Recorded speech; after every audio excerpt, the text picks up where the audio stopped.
Damian Moretti thought he had lost everything 10 years ago when Elena Cross disappeared without a word. Tonight, stepping into a shabby late-night diner to escape his incessant insomnia, he unexpectedly sees her behind the counter, older, more tired, but still with those same eyes.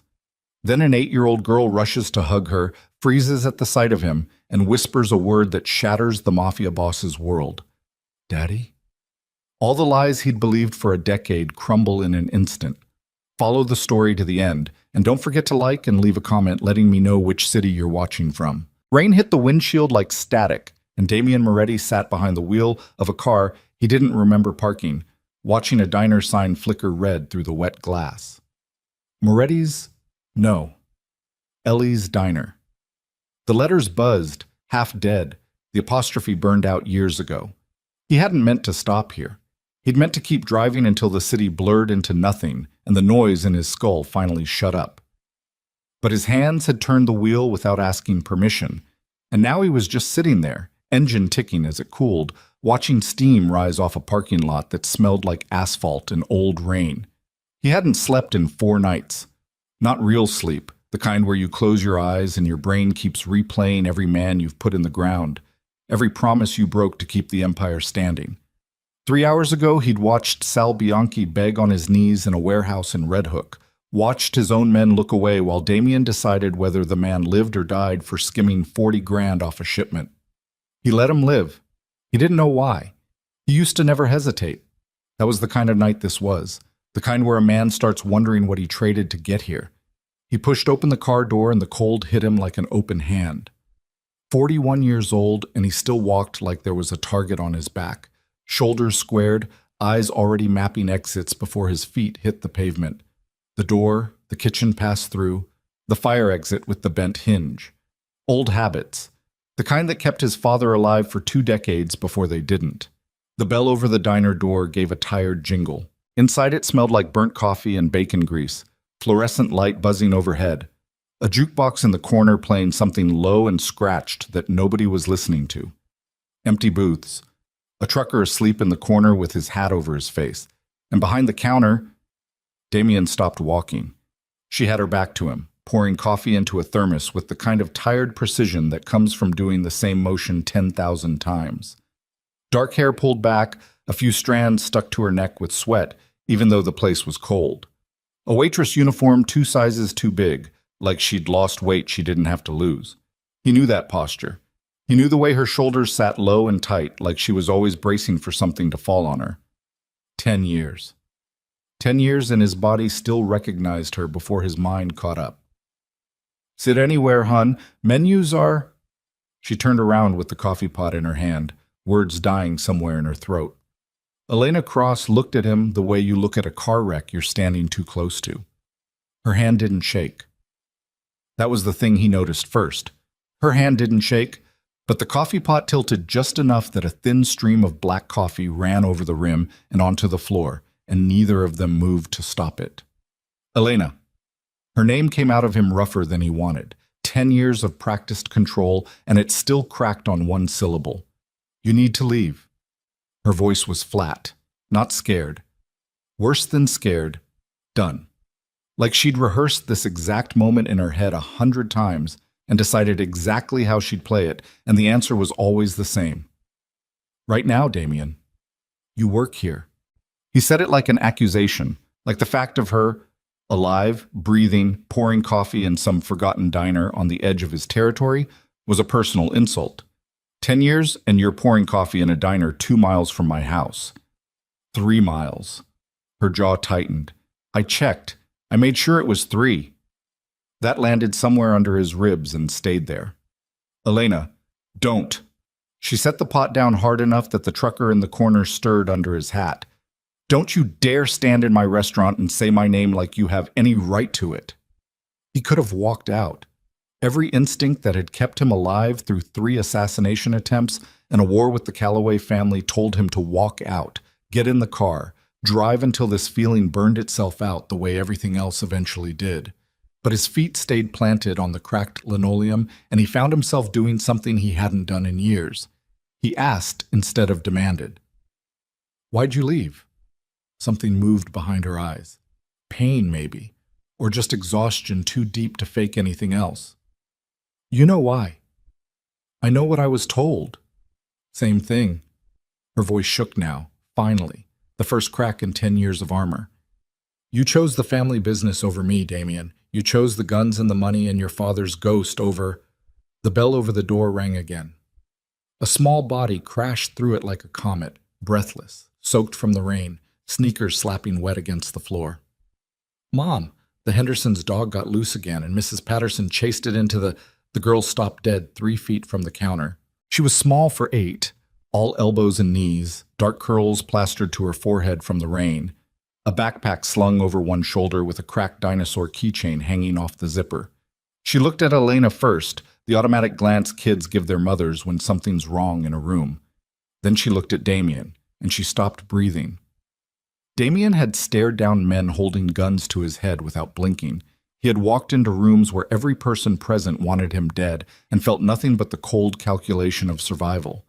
But the way this child looked at him, like she was doing math, like she was matching his face against something stored carefully in her memory, made something in his chest seize up like a fist closing around his heart. She reached into the front pocket of her backpack with shaking fingers and pulled out a photograph, creased soft at the corners from being folded and unfolded 1,000 times, the kind of wear that only comes from years of handling. She looked down at it, looked up at him, down, up. Lily. Elena's voice cracked clean in half. Lily, baby, go to the back. That's you.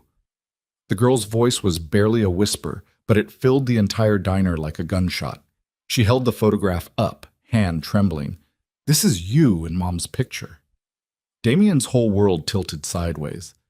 He looked at the photo without meaning to, without being able to stop himself. It was him, younger, 28 maybe, before the lines carved themselves into his face, before his eyes learned to go cold on command. He had his arm around Elena on some beach he couldn't place, both of them laughing at something the camera never caught. He remembered that day in fragments, sunburn, cheap beer, Elena's laugh carrying over the waves. Lily. Elena came around the counter fast, dropping to her knees in front of the girl, hands on her shoulders, physically trying to turn her away from him. Sweetheart, go to the back room, please. Just for a minute. Is he my dad? The diner went silent except for the jukebox scratching through its song and the rain hammering the windows. Elena's mouth opened. Nothing came out. Damien stared at the girl, at Lily, and felt the floor of his entire existence crack open beneath him. The eyes. He'd been too caught up in Elena to see it before, but the eyes were his. His mother's eyes, actually, passed down through him like a curse he didn't know he'd given away. The stubborn set of the jaw, the way she stood with her weight on her back foot, ready to either run or fight, exactly the way he'd stood since he was old enough to know the world wanted to hurt him. Lily, please. Elena's voice broke completely now, tears running silent down her face. Not like this. Not here. But Lily wasn't looking at her mother anymore. She was looking at Damien with an intensity that belonged to someone 3 times her age, an intensity born from years of looking at a photograph and wondering, and now the wondering was standing 6 feet away from her in a wet leather jacket with rain still dripping off his hair. Are you? She asked again, smaller this time, like the bravado that got the question out the first time had burned itself up entirely. Damien's throat closed. He'd negotiated with killers. He'd stood over his own father's body and given orders before the blood was even cold, because that's what the family needed. That's what survival demanded. He had never, not once in his adult life, not known what to say. I don't... His voice came out wrong, too rough, and he hated himself for it. He crouched down slowly, the way you'd approach something wild and easily spooked, bringing himself level with her instead of looming over her like every instinct screamed at him to stay standing, stay in control. What's your birthday, kid? Elena made a sound like she'd been struck. Lily blinked, thrown by the question. March 14th. The math did itself in his skull before he could stop it, fast and brutal and undeniable. 9 months back from March. 9 months back put him in a cheap motel room with Elena 3 days before his father's funeral, The two of them clinging to each other like the world was ending, because for both of them, in different ways, it was. 8 years old, he said, and it wasn't a question. Lily nodded, eyes huge. He looked up at Elena, kneeling on the floor of her own diner, mascara running, hands clenched into the fabric of her apron, like she was trying to physically hold herself together. 10 years of believing she'd abandoned him because she couldn't stomach what he'd become. 10 years of telling himself that story so many times it had calcified into truth. You had my daughter. His voice came out hollow, stripped of every defense he'd built since he was 18 years old and inherited a war he never asked for. You had my daughter, and you let me believe. I let you believe what I was told to believe. Elena's whisper was vicious, raw, 10 years of grief finally finding an exit. Same as you. What does that mean? Before she could answer, the bell over the door rang a third time, and this time it wasn't Rain that walked in. Two men in dark coats, the kind of stillness in their posture that Damien recognized instantly, because he'd trained men to move exactly that way. His men. Marcus and Tony, his closest security, faces tight with the particular urgency that only came when something had gone seriously wrong. Boss? Marcus's eyes flicked to Elena, to Lily, cataloging the scene with the speed of a man who'd been doing this job for 15 years. Whatever he saw, he filed it away without a flicker of expression crossing his face. We need you outside, now. Not now. Damien didn't look away from Elena. Boss? Tony's voice had an edge to it that made Damien's spine go rigid, the specific tone reserved for things that couldn't wait, that wouldn't wait, that meant blood somewhere if they did wait. It's Salazar. He's called an emergency meeting of the capos. Tonight. He says it's about a security breach in the organization. Damien's jaw tightened. Victor Salazar didn't call emergency meetings. Victor Salazar was the man who'd stood beside Damien's father for 20 years, who'd been the one to find Damien in a hospital corridor the night his father was shot and tell him, voice steady as stone, that the Empire needed him now, that grief was a luxury for men who didn't have families depending on them. Victor was the closest thing to a mentor Damien had left in the world, the man who'd whispered in his ear 10 years ago that Elena had run because she couldn't live with what Damien was becoming. The same man standing behind every piece of advice that had shaped the last decade of Damien's life. Tell him I'm coming. Damien's eyes didn't leave Elena's face. Give me 5 minutes. Marcus and Tony exchanged a look, but retreated to the door, giving him the distance, though Damien knew they wouldn't go far. Not tonight. Not with whatever Salazar had stirred up. Damien turned back to Lily, who hadn't moved, who was still staring up at him like he might disappear if she blinked. He didn't know what to do with his hands. He didn't know what to do with any of it. The years, the lies, the small, terrified, hopeful face in front of him that shared his blood and his stubborn jaw, and apparently nothing else about the life he'd lived. I have to go, he said, and the words tasted like ash. But I'm coming back, tonight, tomorrow. I don't know when, but I'm coming back. People always say that. Lily's voice was quiet, flat in a way that broke something in him completely, the particular flatness of a child who'd already learned not to trust promises. Mom says that's what dads do. They say they're coming back. Elena flinched like she'd been slapped. Damien stood up slowly, body aching in places that had nothing to do with the cold. He looked at Elena, really looked at her, the exhaustion carved into her face, the fear that lived behind her eyes now where there used to be only warmth, and felt 10 years of carefully constructed certainty collapse into something he didn't have a name for yet. Not quite rage, not quite grief. Something underneath both of those, older and more dangerous. Salazar told me you left because you couldn't live with what I'd become, he said quietly. Was that a lie too? Elena's eyes flicked toward the door, toward Marcus and Tony waiting in the rain, and something tightened in her face. Fear, real fear, the kind that lived in a person's bones. You need to go, she said again, but this time it wasn't an order. It was a plea. Please, Damien, before he finds out you were here. Before who finds out? She didn't answer. She pulled Lily against her side, protective, final, the conversation closing like a door slamming shut. Damien stood in the doorway of a diner that smelled like burnt coffee and 10 years of buried lies, looking at a daughter he didn't know existed an hour ago, and a woman he'd spent a decade hating for a betrayal that was starting to look like something else entirely. The rain hadn't let up outside. If anything, it had gotten worse, hammering the windows like something trying to get in. "This isn't over," he said. "It never started," Elena whispered back, but her voice didn't sound like she believed it anymore. He walked out into the storm, past Marcus and Tony, into a car that suddenly felt too small to hold everything he was carrying. Behind him, through the rain-streaked window, he could see Elena pull Lily into her arms, both of them shaking. And for the first time in 10 years, Damien Moretti understood that the war he thought he'd already fought and survived hadn't even started yet. Whatever Victor Salazar was about to tell him at that emergency meeting, Damien already knew one thing with a certainty that settled cold and final in his chest. Somebody had spent a decade lying to him, and that same somebody was standing right outside that diner door, waiting to find out exactly how much he'd already learned. The warehouse on 10th Street had been his father's favorite place to hold court, and Victor Salazar had kept the tradition alive out of what Damien always assumed was respect.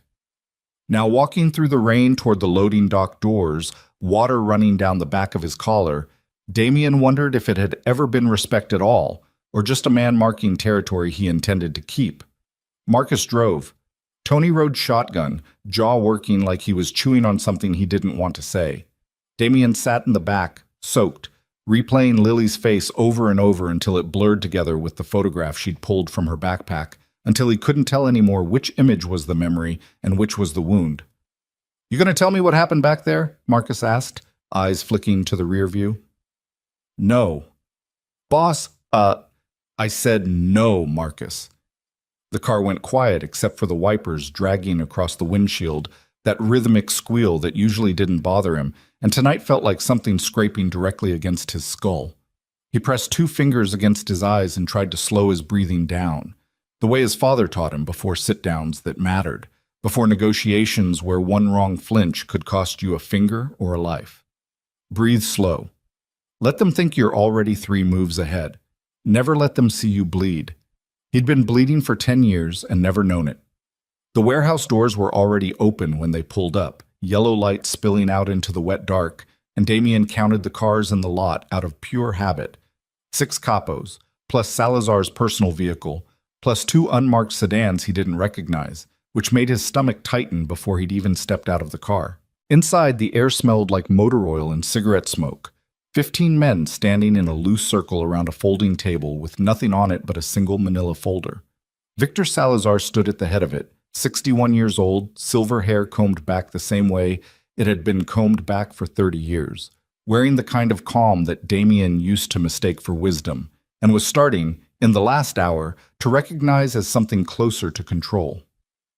"Damien," Victor's voice carried across the warehouse, warm on the surface, something colder underneath it that Damien had simply never had the eyes to see before tonight. "You're soaked. Sit." "I'll stand." A flicker crossed Victor's face, there and gone, but Damien caught it, the way you catch a blade glinting in low light. "Suit yourself." The capos shifted, sensing something off in the air, the way men who'd survived decades in this life always could. Salbianchi stood near the back, the bruise on his jaw from 3 hours ago already purpling, eyes downcast, a man grateful to be breathing and trying not to remind anyone he was in the room. Damien's cousin Nico leaned against a support beam, arms crossed, watching Damien with the kind of careful blankness family wore when they smelled blood in the water, and didn't know yet whose blood it would be. "You said there was a security breach." Damien's voice came out flatter than he intended, exhaustion bleeding through the edges of his control. "There is." Victor opened the folder, slid it across the table without looking at it, like he already had every word memorized. "Federal surveillance. 2 agents made contact with one of our shipping coordinators last week. Offered him immunity for information on the Castellano route." Damien picked up the folder. Photographs. Grainy, telephoto. A man he recognized as Dominic Reyes meeting 2 men in plain sedans outside a coffee shop in Queens. The kind of photographs that 6 months ago would have sent him straight into the cold mechanical calculus of damage control. Find Reyes. Find out what he gave them. Handle it. Tonight, all he could think about was a little girl's voice asking if he was her father. "Where's Reyes now?" Damien asked. "Gone." Victor's mouth tightened. "Disappeared 2 days ago. Either he ran, or somebody got to him before we could ask questions." "You think it's the feds?" "I think," Victor said slowly, each word weighted like he was laying stones across a path, "that we have had a leak in this organization for years. Not days. Years. And I think it's time we discussed why." The room went still in a way that had nothing to do with temperature. "What's that supposed to mean?" Damien's hand tightened on the folder. Victor looked at him then, and for the first time in 10 years, Damien saw something in the old man's eyes that he couldn't immediately name, something that made the hair on his arm stand up even before Victor spoke again. Calculation. Patience worn thin. The look of a man approaching the end of a very long game. "It means," Victor said, "that I think someone close to this family has been talking to outside parties for a long time. Long enough to explain things that never made sense. The Callaway ambush in '09. The warrant that almost caught your father at the Brooklyn house. I've had my suspicions for years, Damien, and tonight, with the feds circling Reyes, I think it's time we I want to talk about Elena." The words came out of Damien's mouth before he'd decided to say them, cutting clean through whatever speech Victor had rehearsed, and the warehouse went so quiet that Damien could hear the rain hitting the metal roof, could hear Sal Bianchi's breath catch somewhere behind him. Victor's face didn't move. That was the first lie Damien caught.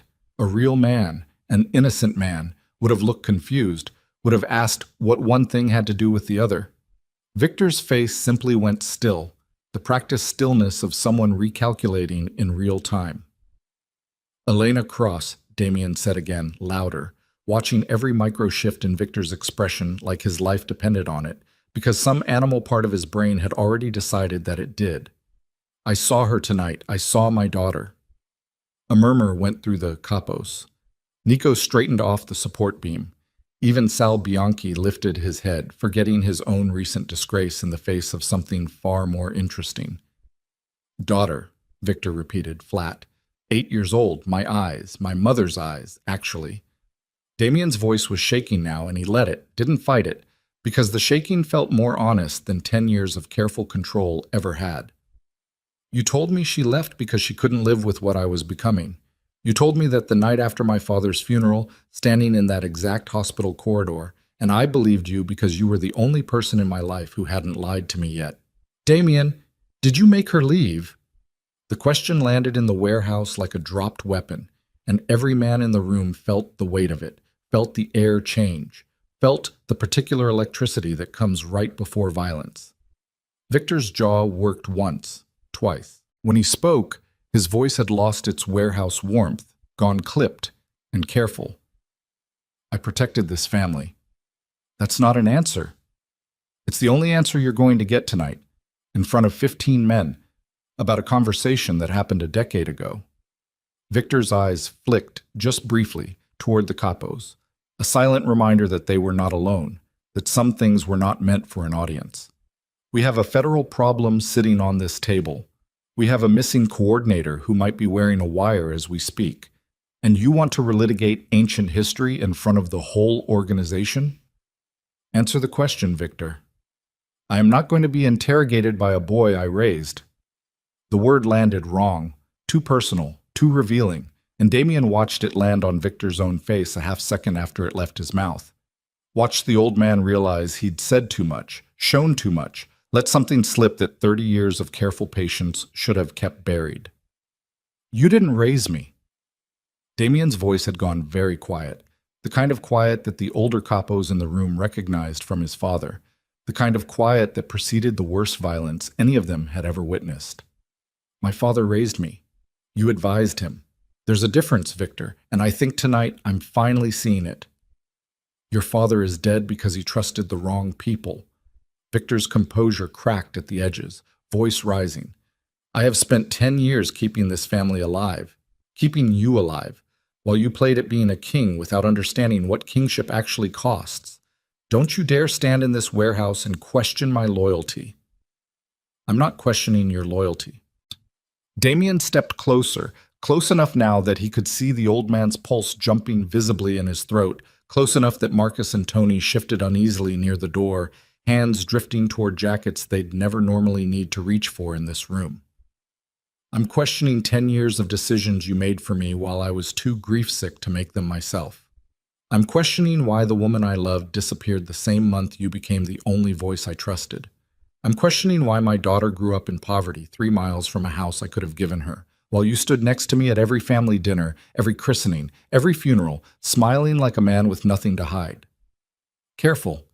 Victor's voice dropped to something dangerous now, the warmth completely gone, replaced by something flat and reptilian that Damien had genuinely never seen on the old man's face in 20 years of knowing him. You're standing in a room full of men who answer to me as much as they answer to you. Watch your tone.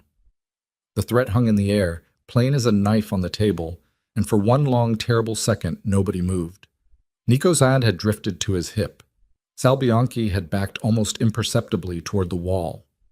Marcus's eyes were locked on Victor's 2 personal guards near the door, both of them suddenly very still in the particular way of men preparing to act. Damien felt something in his chest go cold and clear, the way it always did right before he did something irreversible. 10 years of trusting this man, 10 years of treating Victor's word as gospel, of letting Victor's counsel shape every decision that mattered. While somewhere across the city, Elena scrubbed coffee stains off a countertop and raised his daughter on tips and exhaustion. You just threatened me, Damien said, almost wonderingly, like he was hearing the words for the first time even as they left his own mouth. In front of 15 men. You just threatened the boss of this family. I gave you a warning. There's a difference. But Victor's voice had lost its certainty, and Damien watched him recognize the mistake in real time, watched 30 years of careful patience crack down the middle in the warehouse light. Get out, Damien said. Excuse me? All of you. Damien's eyes swept the room, the capos, the soldiers, everyone except Marcus and Tony. Everyone out except Victor, now. Nobody moved for a second. The room caught in that terrible suspended moment where loyalty hadn't decided which direction to break.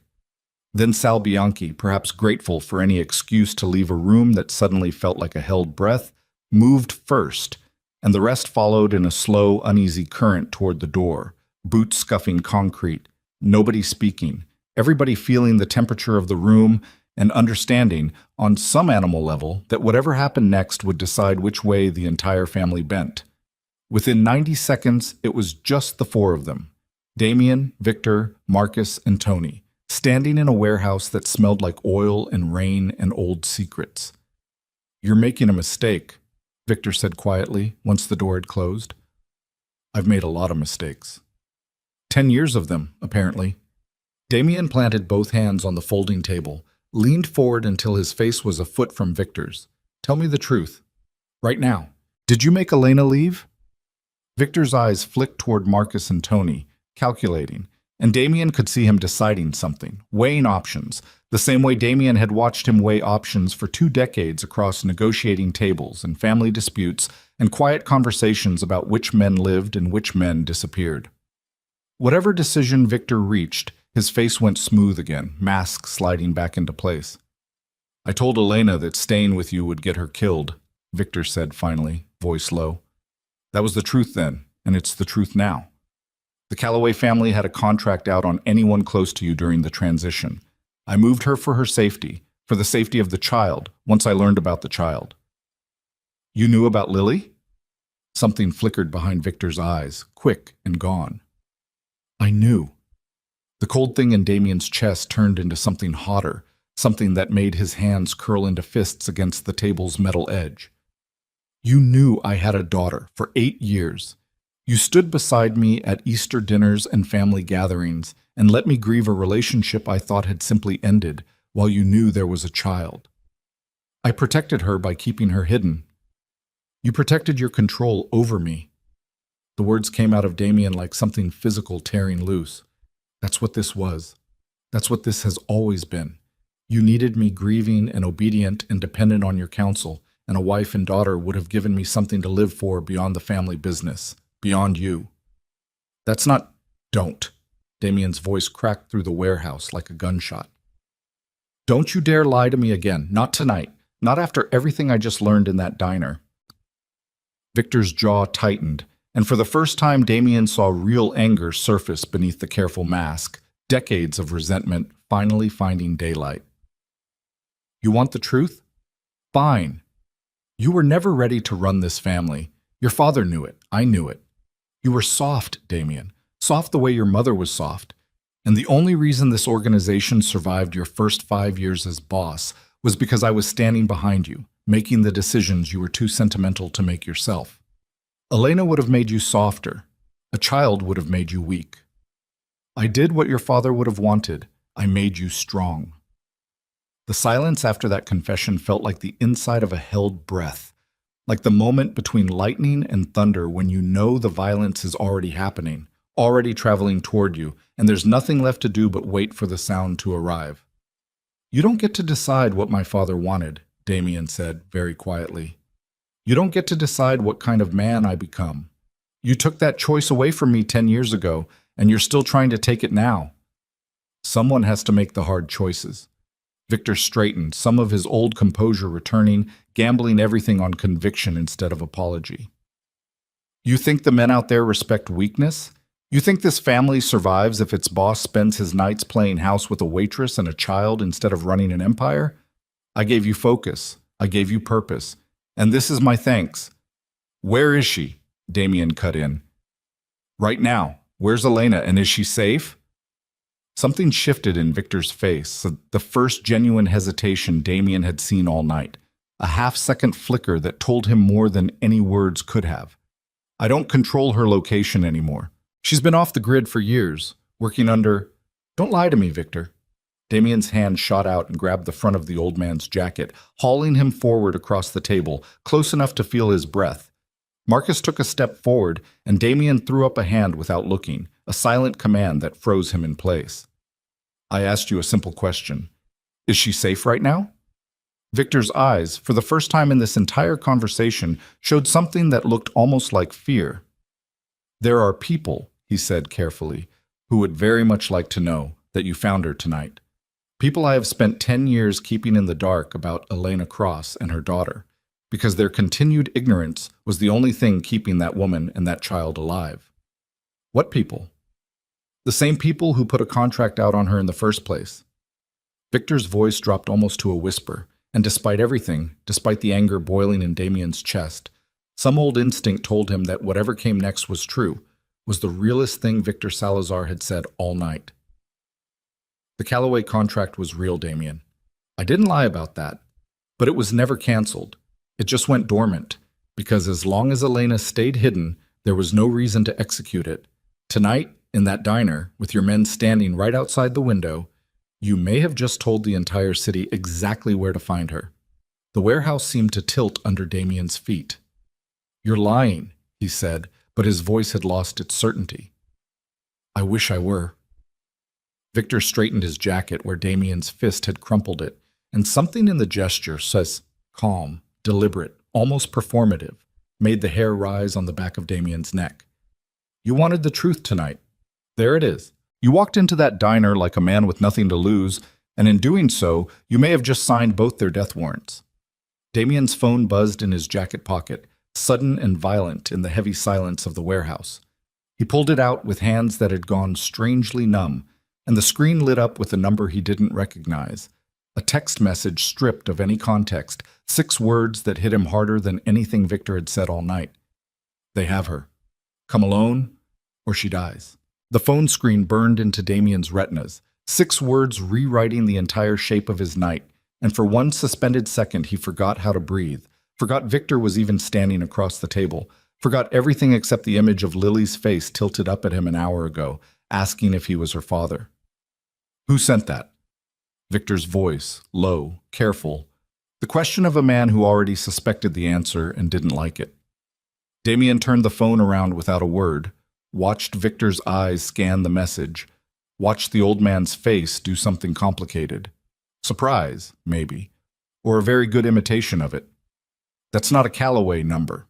Victor pulled out his own phone, fingers moving fast. Callaway crew always works through burners registered out of Jersey. This route's through... He stopped. Through what? Give me a second. We don't have a second, Victor. Damien was already moving, already shoving the phone into his pocket and crossing the warehouse floor toward the door. Marcus and Tony falling into step behind him like they'd rehearsed this exact moment 100 times, even though none of them had. She's at the diner. Lily's with her. I left them there. Damien, wait. You said I told the whole city where to find her. Damien shoved through the warehouse door into the rain, the storm hitting him full in the face, cold enough to feel like punishment. So we go now, right now. That's exactly what they want. Victor's voice followed him out, sharp with something that might have been genuine alarm. Think. A text telling you to come alone. That's not a rescue. That's a trap.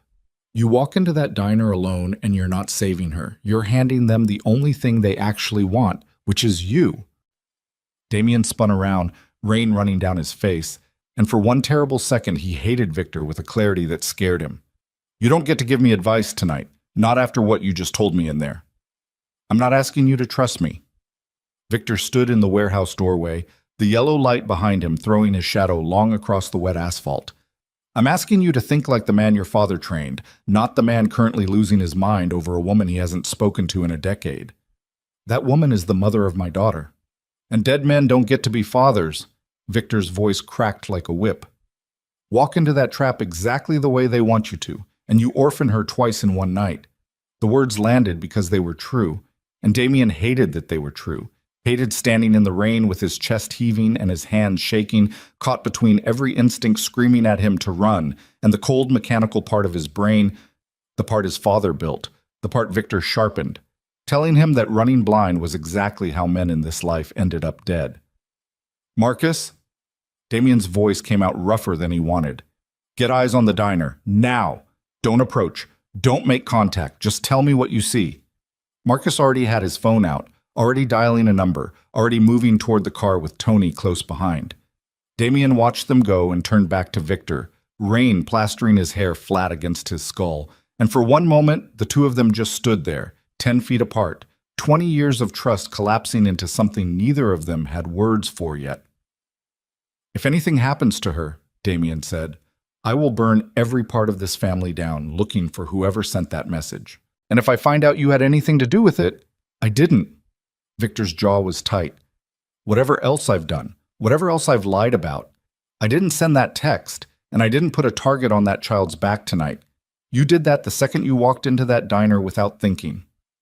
It was the cruelest thing Victor had said all night, and it landed exactly where he meant it to. Damien's phone rang before he could answer. Marcus. Boss? Marcus's voice had the flat, controlled quality of a man trying very hard not to panic. Diner's dark. Closed signs up, but it's not closed up closed. It's, Boss, there's a broken coffee pot on the floor by the door. Door's unlocked. No sign of forced entry on the front, but the back exit by the kitchen. The lock's been drilled out. Cameras? Place doesn't have any. It's a 2-bit diner, boss. There's nothing. Damien closed his eyes, rain running down his face, and made himself breathe, made himself find the cold center his father taught him to find before every impossible decision. Anyone inside? No, place is empty. No bodies, no blood that I can see. Just the coffee pot and an open back door. No blood. Damien held on to that fact like a man holding onto a ledge, because the alternative, the version of tonight where he found Elena and Lily bleeding out on cracked linoleum, was a version of reality he didn't have the architecture to survive. Stay there. Don't touch anything. I'm coming. Boss, if this is a trap... I know it's a trap. Damien was already moving toward Victor's car, the only vehicle close enough, fishing in his pocket for the keys he didn't have. Victor, keys. You're not driving anywhere until you have a plan. I have a plan. The plan is I get my daughter back. That's not a plan. That's a death wish dressed up in a father's clothing. Victor stepped between Damien and the car, and for a second Damien seriously considered putting him through the warehouse wall. Listen to me.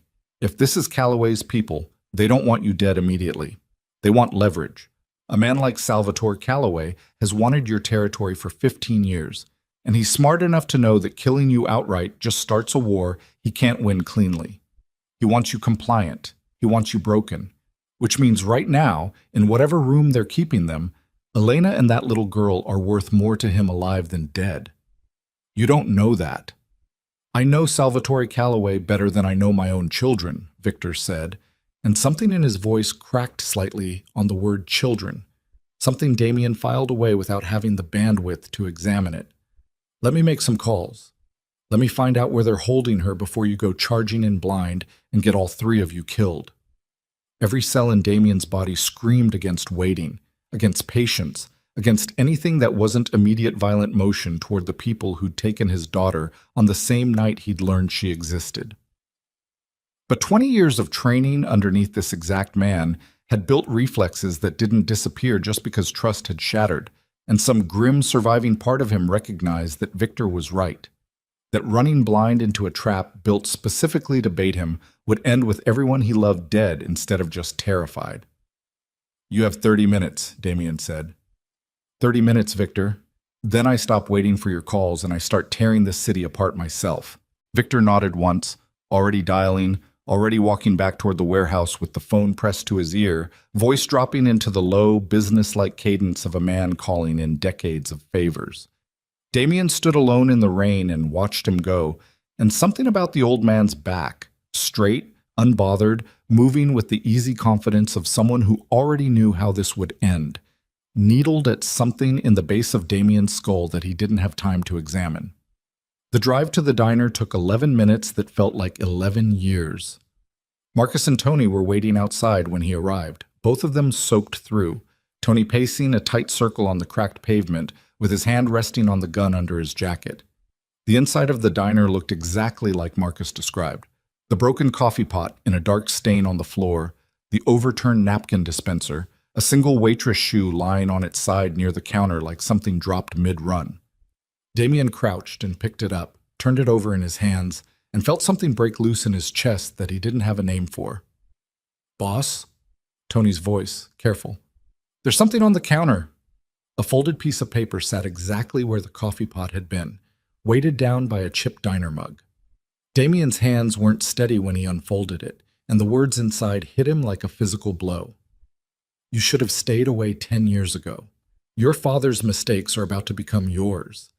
Be at the old Castellano fish market on Pier 19 by 2 a.m. Alone. If we see Marcus Webb or Anthony Russo or any other Moretti soldier within 4 blocks, the woman dies first, slowly, while the girl watches. You have 90 minutes. Damien read it twice, and on the second read, something cold and surgical replaced the panic in his chest. The note didn't read like Calloway. Calloway crews were loud, theatrical, the kind of men who left bodies as messages. This was different, precise, controlled, written by someone who knew exactly how to hurt him without spilling a drop of unnecessary blood. Someone who knew Marcus and Tony by their full names. Someone who knew about his father. "This isn't Calloway," Damien said quietly. "How do you know?" Tony asked. "Because Calloway's men don't know Marcus's last name is Webb." Damien looked up, something sharpening behind his eyes. "Nobody outside this family knows that. Marcus has worked under 3 different aliases for the Calloway crew specifically because his real name was supposed to be buried." The silence that followed had a different texture than the silence before it. Heavier, colder. The particular silence of men realizing the threat wasn't external at all. Damien's phone buzzed again. Not a text this time. A call from Victor. "Talk to me," Damien said, voice tight. "I made the calls." Victor's voice came through ragged, like he'd been running or arguing or both. "Damien, listen to me very carefully, because I need you to hear this before you do anything else tonight." "Where is she?" "Calloway's people haven't moved on anyone tonight. I confirmed it 3 different ways. Whoever has Elena and your daughter, it isn't them." The fish market note burned in Damien's free hand. "I know. I have a note here that says otherwise. Someone wants me at Pier 19 by 2 a.m., and they know things about my crew that outsiders shouldn't know." A long pause on the line. Long enough that Damien could hear Victor breathing, ragged and uneven, in a way the old man's voice never was, not in 20 years of negotiations and funerals and family wars. Pier 19, Victor said finally, very quietly. You know it. It's not Callaway territory. It hasn't been Callaway territory in 6 years. Victor's voice had gone strange, hollowed out, like he was speaking from somewhere very far away. Pier 19 is ours, Damien. It's been ours since the Castellano family folded into us. The only people with keys to that fish market are people inside this organization. The floor of Damien's understanding cracked clean down the middle. Say that again. Whoever took them, Victor said, is one of ours. Damien's mind raced backward through the night, through the warehouse, through the capos standing in that loose, uneasy circle, through Nico leaning against the support beam with careful blankness on his face, through Sal Bianchi grateful to be alive and desperate to prove his loyalty after the humiliation of being caught skimming, through every man who'd stood close enough tonight to overhear that Elena Cross was alive, that Lily existed, that the boss of the Moretti family had a weakness nobody had known about an hour ago. Victor, Damien's voice had dropped to something almost inhumanly calm, the calm that lived on the other side of panic, the calm his father used to talk about right before the worst nights of the war with the Callaways. Who was in that warehouse who could have heard me say her name? Everyone, Damien, every single man in that room heard you say her name. Then narrow it for me. Who in that room has the keys to Pier 19, knows Marcus's real name, and had a reason to want me weak enough to make a stupid mistake tonight? The silence on the other end of the line stretched so long that Damien thought the call had dropped, until finally Victor spoke again, and his voice had lost every trace of the warehouse's careful authority, gone instead small and strange, and frightened in a way Damien had genuinely never heard from him before. There's something I need to tell you, Victor said. Something I should have told you 10 years ago, the same night I told you Elena left because she couldn't stand what you were becoming. Tell me now. The Callaway contract on Elena was real. I told you the truth about that. Victor's breathing had gone uneven, the sound of a man finally cracking under the weight of something carried far too long. But I never told you who actually negotiated it into existence. I never told you because the man who arranged it sat at every family dinner with us for the last decade, smiling at you, calling you nephew, while quietly building his own network inside the organization piece by piece, year by year, waiting for exactly the kind of moment that just walked into a diner 3 miles from your house.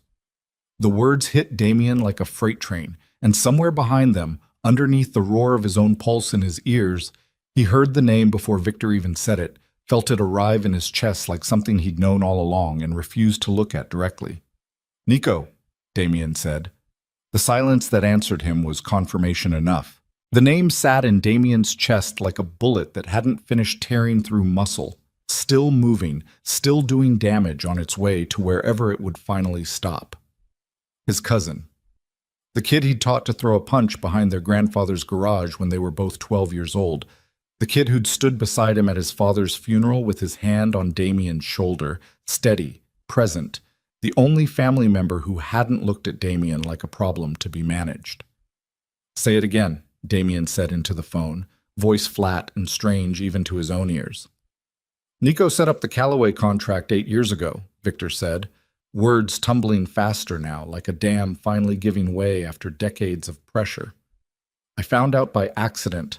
A payment routed through an account I was monitoring for unrelated reasons. I should have told you. I told myself I was protecting the family by handling it quietly, by watching him, by waiting until I had enough to move without starting a war inside our own walls.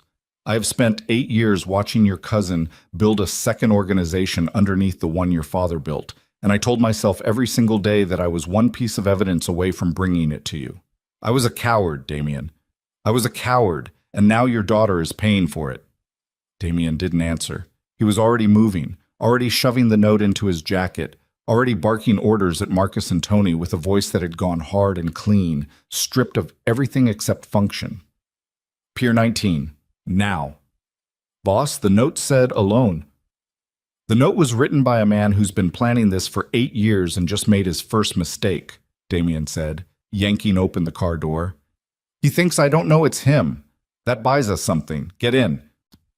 The drive to the waterfront took 14 minutes through streets slick with rain, streetlights smearing gold across the windshield. Damien's hands tight on the wheel, because if he let himself think too hard about Lily's face, about the 8-year-old weight of a man's betrayal finally landing, his hands would start shaking and never stop. Marcus rode shotgun, checking the magazine of his sidearm with the calm, repetitive motion of a man who'd done it 1,000 times and would do it 1,000 more. Tony sat in the back, silent, jaw tight, staring out at the rain-streaked dark like he was already rehearsing the violence to come. "Talk to me about the fish market," Damien said. "Layout, exits, anything." "2 main buildings," Tony said. "Old processing floor, cold storage in the back, loading dock facing the water. 1 road in, the rest is pier and open water. If Nico's smart, he's got men posted on the rooftop of the processing floor.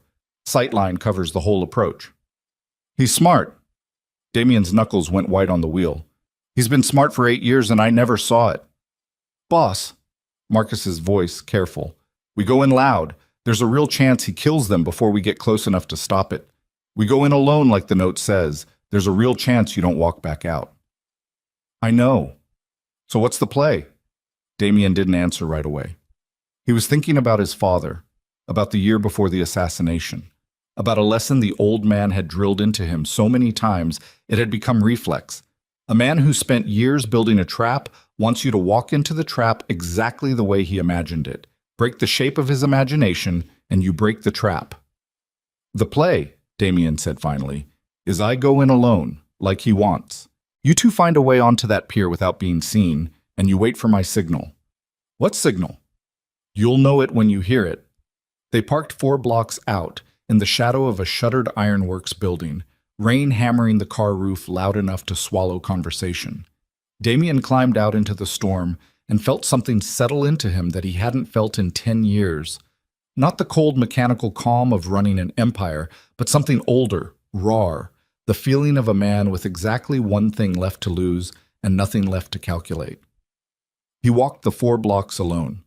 The fish market rose up out of the dark like something half drowned, corrugated metal walls streaked with rust, the smell of brine and old fish guts thick enough to taste even through the rain. A single light burned in the loading dock window, yellow and dim, and Damien's whole body went taut at the sight of it, every nerve screaming at him to run faster, even as his training forced his pace into something slow, deliberate, unthreatening. The loading dock door was open, waiting. He stepped inside and the smell hit him first, fish and salt and motor oil, and then his eyes adjusted to the dim light, and he saw her. Elena sat in a metal folding chair in the center of the processing floor, wrists zip-tied behind her, a cut above her eyebrow leaking a thin line of blood down her temple, her uniform torn at the shoulder. She looked up when the door opened and her whole face broke. Relief and terror tangled together so completely that Damien couldn't tell which one was winning. "Damien, don't!" Her voice cracked, cut off as a hand clamped over her mouth from behind. "Where's Lily?" Damien's voice didn't sound like his own.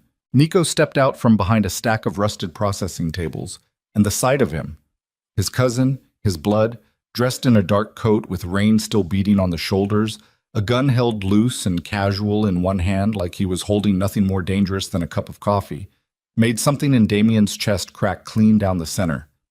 "She's safe," Nico said. "For now. That depends entirely on you." "Nico." Damien's hands were shaking and he let them, didn't try to hide it, because some part of him understood that whatever happened in the next 10 minutes, pretending to be unaffected wasn't going to save anyone. 8 years. You always were slow to see things in front of your own face. Nico's voice carried none of the warmth Damien remembered from 20 years of shared holidays, shared grief, shared blood.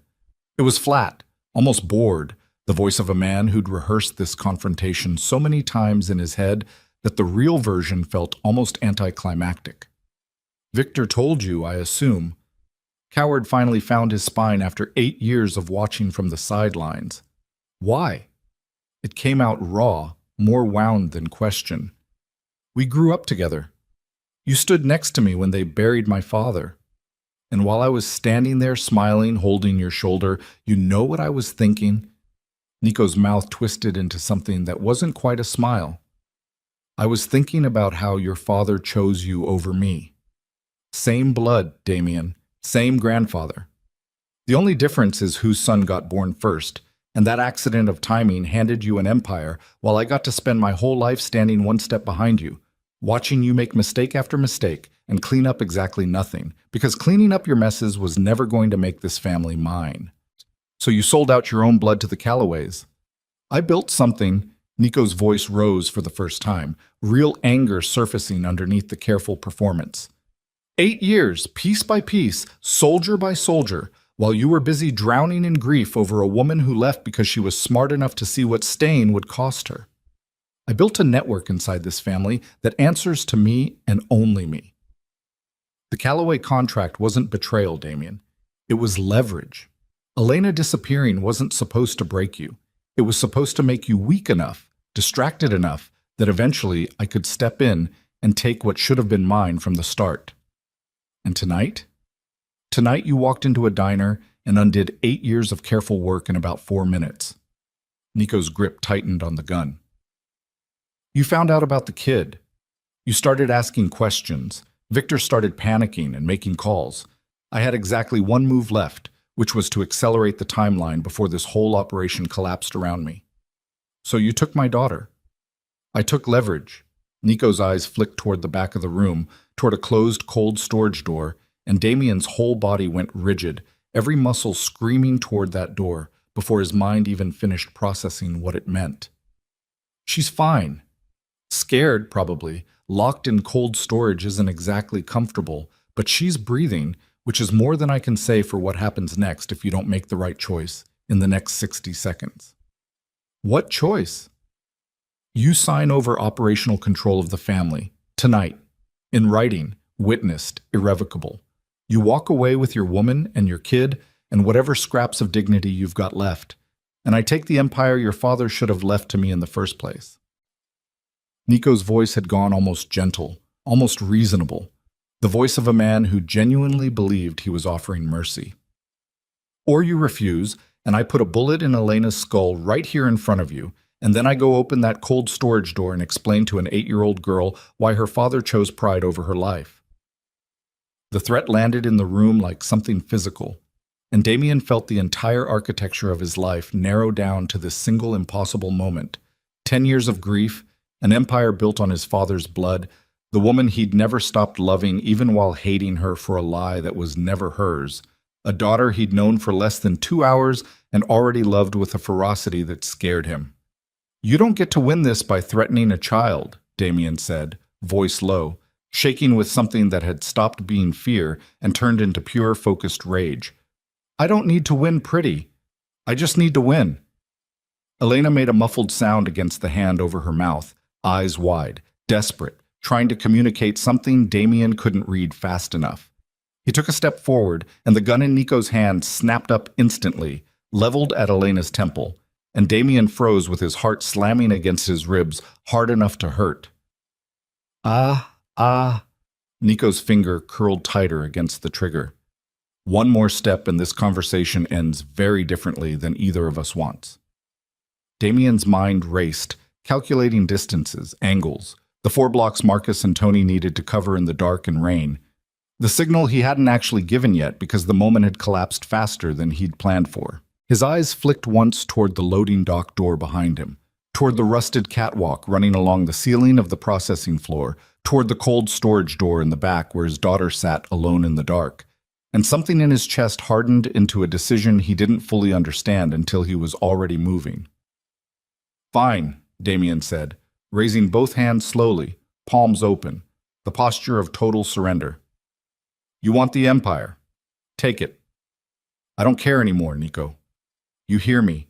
I don't care about any of it. Just let them go first. Nico's eyes narrowed, suspicion flickering across his face. You're agreeing too fast. I'm agreeing because I'm done. Damien's voice cracked, and he let it crack, let 10 years of exhaustion bleed into every syllable because the rawness was real, even if the surrender wasn't. I found out 2 hours ago I have a daughter. 2 hours, Nico. You want to know what that does to a man? It burns away everything else. The empire, the territory, the war with the Callaways, none of it means anything anymore. Take it all. I just want them alive. For a moment, just a moment, something shifted behind Nico's eyes. The old cousin, the kid from behind the garage, some flicker of the relationship that 8 years of secret betrayal hadn't fully managed to kill. And in that half second of hesitation, in the gap between Nico's anger and Nico's doubt, Damien heard it. A sound from the rooftop, faint, controlled. 3 measured taps against corrugated metal, exactly the signal he and Tony had used since they were teenagers running messages for the old man. A signal so old and buried that Nico, for all 8 years of careful planning, had no reason left to remember it. Marcus and Tony were in position. Nico's eyes flicked toward the ceiling, toward the sound, suspicion crashing back over his face like a wave. What was that? Rain on the roof, Damien said, and started walking forward, slow, deliberate, hands still raised, eyes locked on his cousin's face, counting silently in his head. 3, 2, stop right there. Nico's gun swung between Damien and Elena, panic finally cracking through 8 years of careful composure. I said stop! The lights went out. All of them, all at once.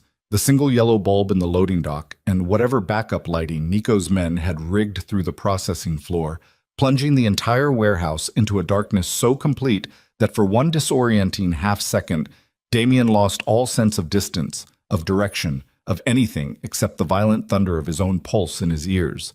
Somewhere in the black, Elena screamed. Darkness swallowed the warehouse whole, and Damien moved through it the way his father had taught him to move through anything. Not by sight, but by memory, by the count he'd kept in his head since his first step through the loading dock door. 3 steps to the processing table. 5 more to where Elena's chair had been bolted to the floor before tonight. He dropped low, below where a panicked man's first shot would go, and heard Nico's gun discharge twice into the black, the muzzle flash strobing the room in violent yellow snapshots. Elena thrashing against the zip ties, the masked man behind her stumbling back from her elbow, driven hard into his ribs. Nico's face twisted into something that wasn't rage anymore, just fear dressed up as rage because the only thing more dangerous than a cornered man was a cornered man who already knew he'd lost. Damien hit him low, shoulder driving into Nico's midsection with everything 10 years of buried grief had built up in his body, and they went down together onto the wet concrete, the gun skittering off into the dark with a sound like a coin dropped down a well. Nico's fist caught him across the jaw, white light exploding behind his eyes, and Damien tasted blood, copper and warm, and didn't stop, couldn't stop, drove his own fist into his cousin's ribs once, twice, the impact traveling up his arm and into his shoulder until his whole body screamed with it. You don't get her! Damien's voice came out broken, barely human, each word punctuated by another blow. You don't get to touch either of them. Somewhere above, the rooftop access door blew open, and Marcus and Tony came down a steel ladder fast and loud, flashlight beams cutting wild arcs through the dark, catching Nico's masked man mid-lunge toward Elena's chair, and dropping him with 2 shots that echoed off the corrugated walls like cannon fire. Elena screamed again, a different scream this time, not terror, but something closer to fury, throwing her whole weight sideways out of the chair, zip-tied wrists and all, putting distance between herself and the chaos.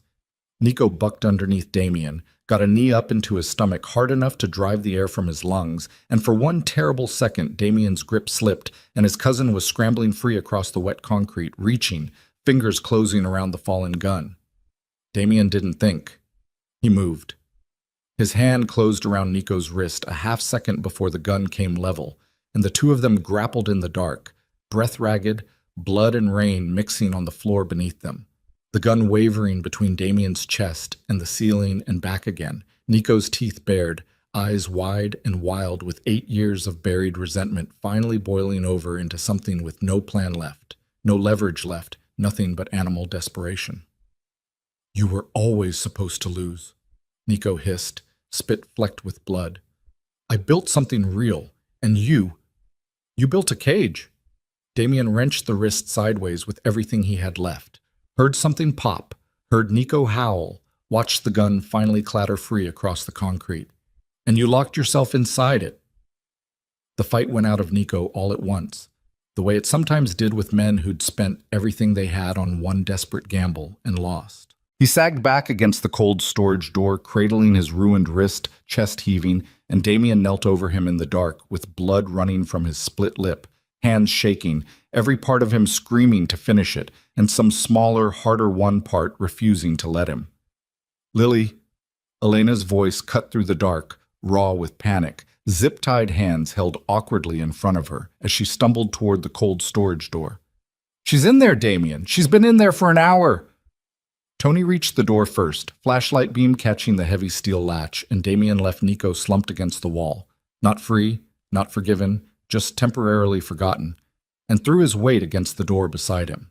It groaned open into freezing dark, and there, curled against a stack of empty crates with her knees pulled to her chest and her dinosaur keychain clutched in one small fist like a talisman, was Lily. She flinched at the light, eyes wide and glassy with hours of crying, and for one terrible second Damien thought something in her had broken permanently, something that wouldn't come back even after tonight ended. Then she saw Elena pushing past him into the cold storage room, zip ties still cutting red lines into her wrists, and the girl's whole body convulsed with a sob so violent it bent her in half. "Mom, I'm here, baby. I'm here. I've got you." Elena dropped to her knees, awkward with her bound hands, and gathered Lily against her chest, and Damien stood in the doorway with blood on his face and his cousin's gun somewhere behind him in the dark, watching the two people he'd known for less than 3 hours and somehow already loved more than he'd loved anything in 10 years, and felt something inside his chest break open that had been sealed shut since the night his father died. "Cut her loose," he said to Tony, voice raw, and Tony's knife made quick work of the zip ties while Damien crossed the small room and crouched down in front of them both, not reaching, not crowding, just present, just there. Lily looked up at him over her mother's shoulder, face blotchy, eyes red-rimmed, and for a long moment nobody said anything at all. "You came," she said finally, small and disbelieving. "I told you I would." Damien's voice cracked on every word. "I meant it."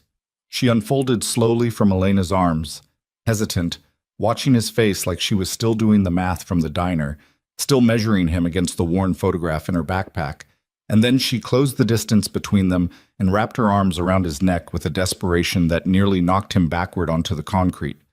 Damien held her like something that might shatter if he gripped too hard, or vanish if he didn't grip hard enough. And over her shoulder he found Elena's eyes in the dim light, and the two of them looked at each other across 10 years of buried grief and lies that weren't entirely either of their fault. And something passed between them that didn't need words yet, might not need words for a long time, but was no longer the cold dead silence of the diner 3 hours earlier.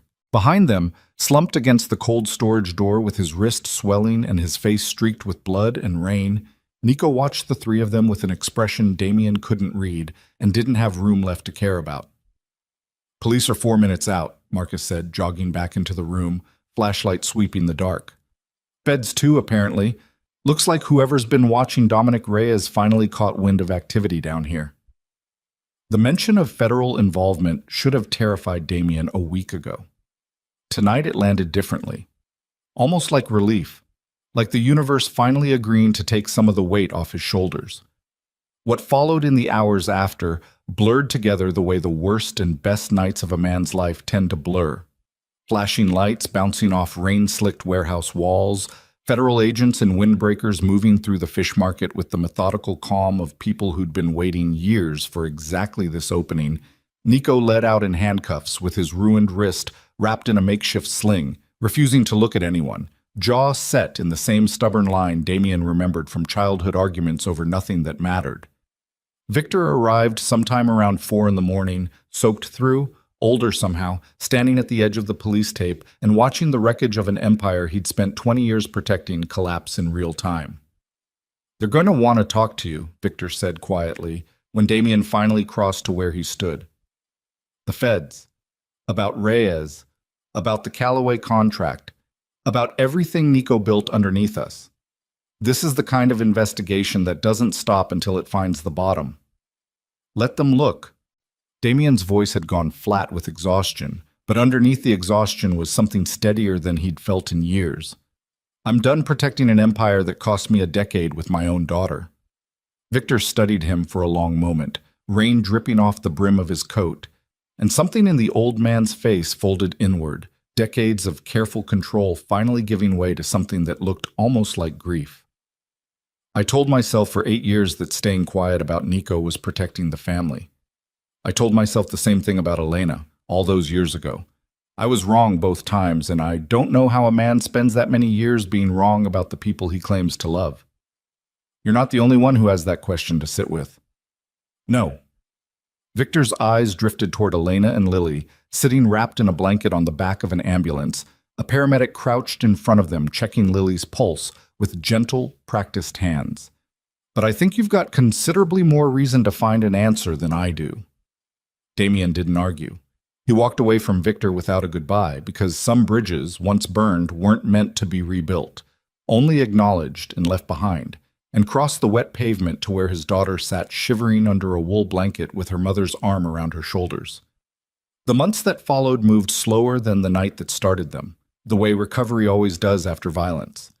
Federal investigators dismantling what remained of Nico's network piece by piece, the Callaway contract finally voided in a tense, closely brokered meeting that Damien walked into, not as a boss seeking territory, but as a man negotiating for the simple right to be left alone.